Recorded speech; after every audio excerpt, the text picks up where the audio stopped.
휴척상관은 춘추시대 좌구명의 국어, 주어하에서 유래했습니다. 춘추시대 진나라의 군주였던 진도공, 희주는 젊은 시절 진여공의 배척을 받아 진나라에 머물 수 없게 되자 어쩔 수 없이 주나라의 수도인 낙양의 몸을 의탁하며 주나라의 세습 귀족이었던 단양공 밑에서 일했습니다. 단양공은 그를 매우 아껴 자신의 집으로 청해 마치 귀한 손님처럼 대접했습니다. 희주는 비록 나이는 어렸으나 매우 어른스럽고 신중한 모습을 보였습니다. 그는 서 있을 때 몸가짐에 흔들림 없이 안정되었고 조금도 경거망동하지 않았습니다. 책을 읽을 때는 온 정신을 집중하여 한눈을 파는 법이 없었으며 바른 사람의 말을 들을 때는 공손하고 예의가 발랐습니다. 스스로 말을 할 때에는 늘 충, 효, 인, 의를 잊지 않았고 사람을 대할 때는 항상 우호적이고 온화했습니다. 특히 그는 비록 몸은 주나라 땅에 있었으나 자신의 조국인 진나라에 재앙이 닥쳤다는 소식을 들으면 근심으로 가득 찼고 진나라에 경사스러운 일이 있다는 소식을 들으면 매우 기뻐했습니다. 단양공은 이 모든 모습을 눈여겨보며 그가 자신의 기쁨과 슬픔을 진나라의 운명과 함께하고 있으니 이는 근본을 잊지 않는 모습이라고 생각했습니다. 그는 희주가 장차 크게 성공할 것이며 틀림없이 진나라로 돌아가 훌륭한 군주가 될 것이라고 여겼습니다. 이 때문에 단양공은 희주를 더욱 아끼고 보살폈습니다. 얼마 지나지 않아 진나라 국내에 내란이 일어났습니다. 왕실의 공자들을 배척하며 권력을 잃까 두려워하던 진여공이 대부였던 난서와 중행년에게 살해당하면서 진나라의 정국이 큰 혼란에 빠졌습니다.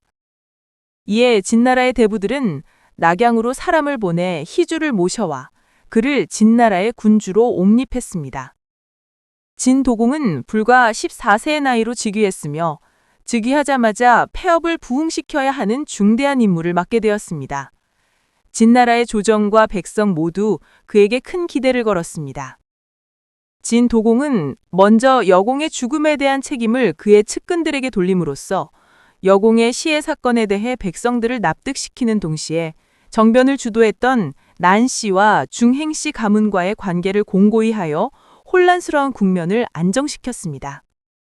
또한 그는 여러 세력 간의 균형을 맞추기 위해 대대로 공을 세운 다른 오래된 가문들에게도 중책을 맡겼습니다.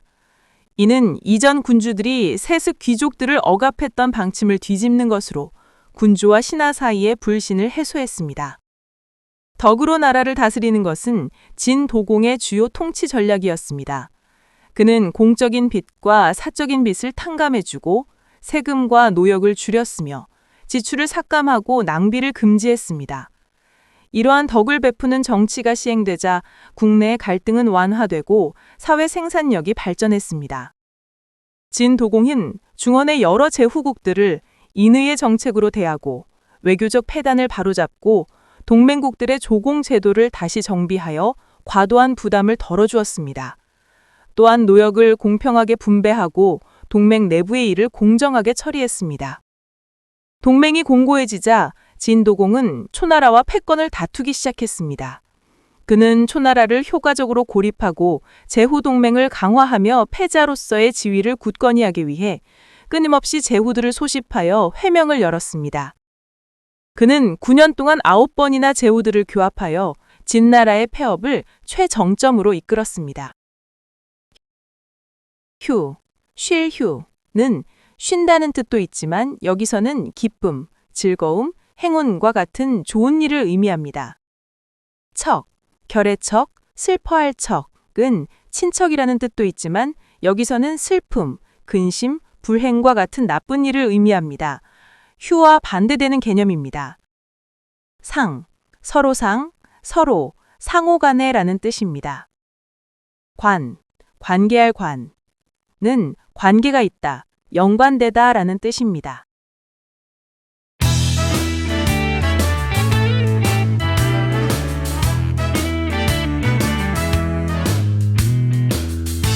오늘은 휴척상관이라는 네 글자 기쁨과 슬픔을 함께 나눈다는 말인데요. 이 말 속에 담긴 좀 더 깊은 의미를 파헤쳐 볼까 합니다. 네. 이게 단순히 감정을 나눈다, 이런 차원을 넘어서는 거죠. 개인의 운명이 특히 국가 공동체와 얼마나 긴밀하게, 뗄 수 없이 연결되어 있는지를 보여주는 말입니다. 그렇죠. 이 성어의 유래가 또 아주 흥미롭던데요. 춘추시대 진나라의 군주였던 진도공, 희주라는 인물의 이야기와 관련이 깊다고요. 맞습니다. 주로 이제 국어 같은 고대 역사 기록에 그 이야기가 전해지는데요. 이 국어라는 책이 사건 자체보다는 인물의 말이나 그 사람의 됨됨이, 그러니까 덕성을 좀 더 중요하게 다루는 경향이 있어요. 아, 그렇군요. 그럼 오늘 저희 딥다이브의 목표는 단순히 진도공의 영웅담을 듣는 걸 넘어서 이 휴척상관이라는 가치가 어떻게 위기에 빠진 나라를 구하는 힘이 되었는지, 또 동시에 강력한 리더 한 명만으로는 해결하기 어려운 어떤 시스템적인 한계랄까, 그런 건 없었는지 그 양면을 한번 같이 들여다보는 거겠네요? 네, 정확합니다. 그럼 먼저 그 당시 진나라 상황부터 좀 짚어봐야겠죠? 아주 위태로운 시기였습니다. 춘추시대 패권국이라고 알고 있었는데 위기였다니 좀 의외인데요? 겉보기엔 그랬죠. 하지만 속으론 골물대로 골마 있었어요. 군주의 권위는 땅에 떨어지고 그 세경이라고 불리는 그 귀족 가문들 있잖아요. 이들의 힘이 정말 막강했습니다. 아, 왕보다 신하 힘이 더 센 그런 상황. 그렇죠. 특히 진요공 때는 이게 극단으로 치달아서 결국 군주가 이 귀족들 손에 시해당하는 끔찍한 일까지 벌어집니다. 세상에, 군주가 살해당할 정도면 이건 나라가 거의 마비 상태였다고 봐야겠네요. 네, 완전한 권력 공백 상태였죠.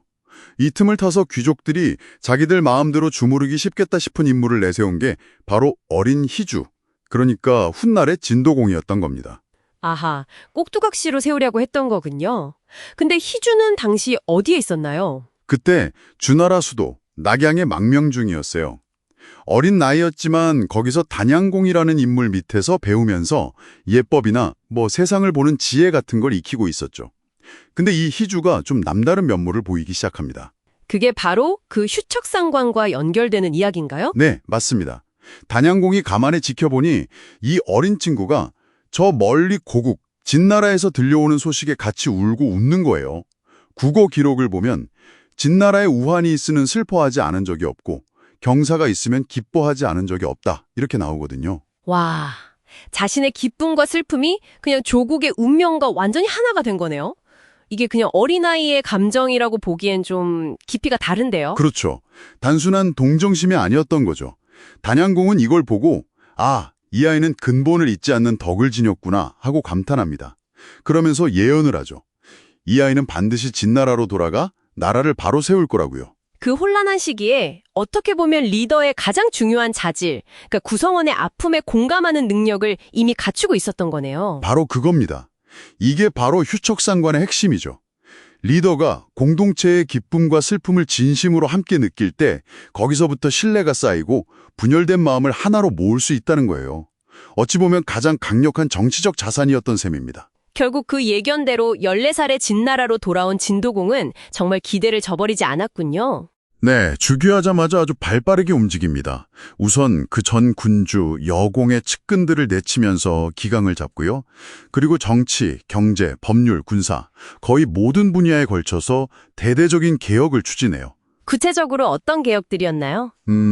정치적으로는 능력 위주로 인재를 등용해서 귀족 세력과 균형을 맞추려 했고요. 경제적으로는 세금을 줄여주고 또 빈민구제에도 힘썼죠. 백성들 마음을 얻는 게 중요하다고 본 겁니다. 민심을 얻는 게 개혁의 첫걸음이었군요. 그렇죠. 외교적으로도 아주 영리했어요. 북쪽 이민족들하고는 화친 정책을 펴서 안정을 꾀하고 남쪽의 강적인 초나라를 견제하기 위해서 동쪽의 오나라와 손을 잡는 이른바 연호제 초 전략을 구사했죠. 와, 어린 나이가 믿기지 않을 정도의 전략가인데요. 정말 대단했죠. 그 결과 재위 기간 동안 무려 9번이나 제후들을 불러 모아서 동맹을 주도합니다. 이게 그 유명한 구합제후인데 이걸로 진나라의 패권을 다시 확고하게 세우죠. 거의 제완공이나 진문공에 버금가는 업적으로 평가받아요. 정말 드라마틱한 성공 스토리네요. 한 사람의 어떤 도덕성, 그 공감 능력이 국가 전체를 일으켜 세운 거잖아요. 휴척 상관의 힘을 제대로 보여준 사례군요. 네. 그런데 여기서 우리가 좀 더 깊게 생각해 볼 지점이 생깁니다. 그렇게 뛰어난 리더였는데 왜 진나라의 그 고질적인 문제, 그러니까 강력한 귀족 세력 문제는 근본적으로 해결하지 못했을까 하는 점이죠. 아, 맞네요. 결국 나중에 진나라가 세 가문으로 쪼개지잖아요. 삼가분진이라고. 진도공의 그 눈부신 성공 뒤에 뭔가 한계가 있었다는 뜻인가요? 바로 그 점이 진도공 이야기의 아이러니이자 핵심입니다. 그의 성공 방식이 기존의 그 강대한 귀족 세력을 완전히 뿌리 뽑는 게 아니라 그들을 잘 관리하고 이용하면서 세력 균형을 맞추는 쪽에 가까웠거든요.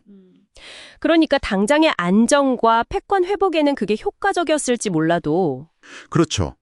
장기적으로 보면 그 귀족들의 힘을 더 키워줄 수 있는 여지를 남겨둔 셈이 된 거죠. 그래서 많은 학자들이 이때 이미 삼가본진의 씨앗이 뿌려졌다고 보는 겁니다. 그렇군요. 휴척 상관의 정신으로 국가적 통합을 이루고 큰 성공을 거뒀지만 그 성공 방식 자체가 어쩌면 시스템의 근본적인 변화까지는 이끌어내지 못했다. 이런 해석이 가능하겠네요. 네. 유교에서 말하는 수신제가 치국 평천하. 그러니까 몸을 닫고 집안을 가지런히 하고 나라를 다스리고 천하를 평화롭게 한다는 그 이상과 연결해 볼 수도 있겠어요. 진도공은 개인의 수양, 수신을 바탕으로 나라를 다스리는 치국 때까지는 정말 탁월했지만 시스템 자체의 한계 때문에 그 기반을 더 탄탄히 다져서 더 먼 미래의 안정, 평천하의 기초까지 마련하진 못했을 수도 있다. 이런 이야기시군요. 네, 그런 관점에서 볼 수 있습니다. 개인의 뛰어난 역량과 덕성이 분명 엄청난 변화를 만들 수 있지만 그것만으로는 아주 오랫동안 굳어진 구조적인 문제를 완전히 해결하기는 어렵다는 걸 보여주는 좀 씁쓸한 사례일 수도 있죠. 리더십과 시스템 사이에 어떤 영원한 긴장관계를 보여준달까요? 오늘 휴척상관이라는 키워드를 통해서 진도공이 이야기를 쭉 따라와 봤는데요. 한 리더의 공감 능력, 그 도덕성이 정말 국가를 일으켜 세우는 동력이 될 수 있다는 걸 봤고, 또 동시에 그 개인의 힘만으로는 넘기 어려운 어떤 구조적인 벽이 있다는 것도 함께 생각해 보게 되네요. 이게 그냥 옛날 이야기가 아니라 오늘날 우리 사회의 리더십이나 공동체의 모습을 돌아보게 하는 깊은 울림이 있는 것 같습니다. 맞습니다. 개인의 역량과 시스템의 문제, 이 둘 사이의 균형점을 찾는 건 어느 시대의 어느 조직에나 중요한 과제겠죠. 진도공처럼 그렇게 뛰어나는 개인이 나타나서 나라를 부흥시켰음에도 불구하고 왜 결국 진나라는 분열의 길을 피하지 못했을까요? 이 개인의 탁월함과 시스템 자체의 문제 사이의 딜레마에 대해서 여러분은 어떻게 생각하시나요?